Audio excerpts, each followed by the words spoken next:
Have you ever seen a plane that can take off and land straight up?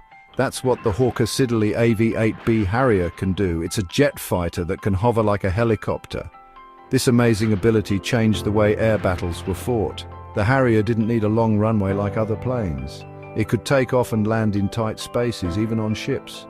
This gave it a big advantage in a fight. The Harrier was a really special plane because it was as fast as a jet fighter but could also hover like a helicopter.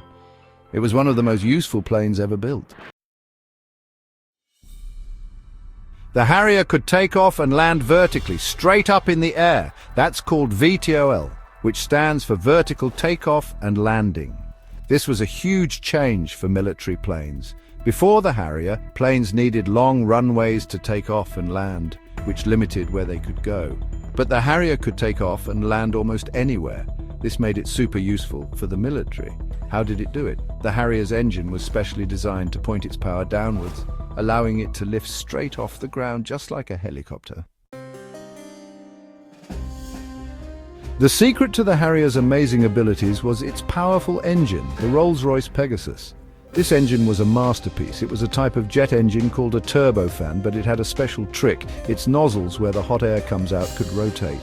By pointing the nozzles downwards, the engine's power could lift the Harrier straight up, and by turning the nozzles to point backward, the Harrier could fly like a regular jet plane. The Pegasus engine was very strong, making the Harrier fast and easy to maneuver.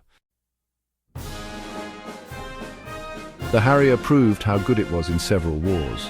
The British used it very successfully in the Falklands War, where its ability to operate from ships and small patches of land was a huge help.